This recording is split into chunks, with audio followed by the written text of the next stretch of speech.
Let's bring in Bruna Santos, director of the Brazil program at the Inter-American Dialogue. She's in Washington, D.C. Good to have you with us, and thanks for taking the time today. Thank you. There's Happy to be here. Yeah, there is a lot at stake here for this country, and I know that President Trump has intervened as well with major tariffs against Brazil, saying this whole trial is a witch hunt against his ally, Bolsonaro. What's at stake here for Brazil?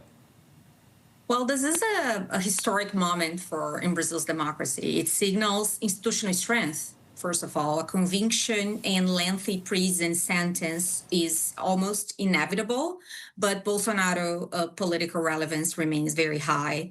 We see that he might come out of this with a martyr narrative and remain a pivotal actor in 2026 in Brazil for election.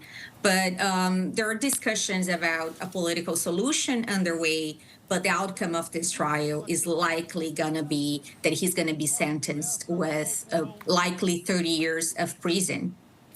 We know that the Supreme Court will be reaching a verdict later in September. You're saying the verdict is likely to be guilty as charged, which would rule him out. We know that his son, though, has been, living in the United States for the last few months, trying to petition the Trump government to do whatever it can, the Trump administration, to try and help Bolsonaro.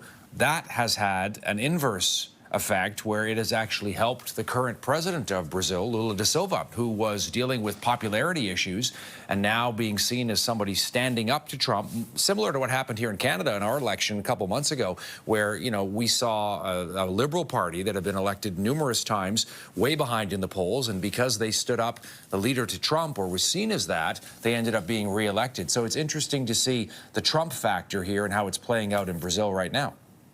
Exactly. It's interesting the parallel you make. Of course, I believe that the election is not as close as it was in Canada. In the case of Brazil, we have still a year for people to go back to the polls and elect a new president. So things might change.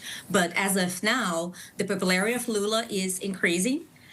This trial is expected to conclude within 10 days. We expect the outcome to be that Bolsonaro is guilty and prison term could exceed 30 years.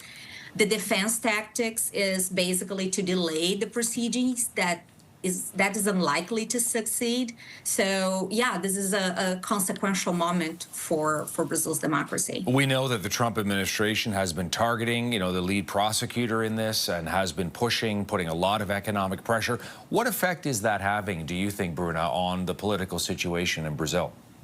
Well, there's been, I think, a consensus around, and I think a lot of people are not happy with the fact that the U.S. is intervening in Brazil's internal political affairs, using tariffs and economic levers to achieve this goal. So I think there is a general consensus of people that are unhappy about it, and only a small portion of Bolsonaro's political base is now supporting and looking at Trump as the final savior of former President Bolsonaro in this.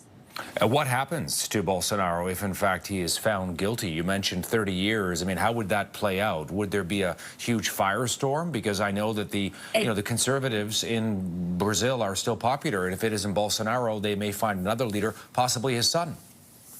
Possibly his son, possibly another proxy of him, who is Governor Tarcísio de Freitas, current governor of the largest state, economically the large state of São Paulo.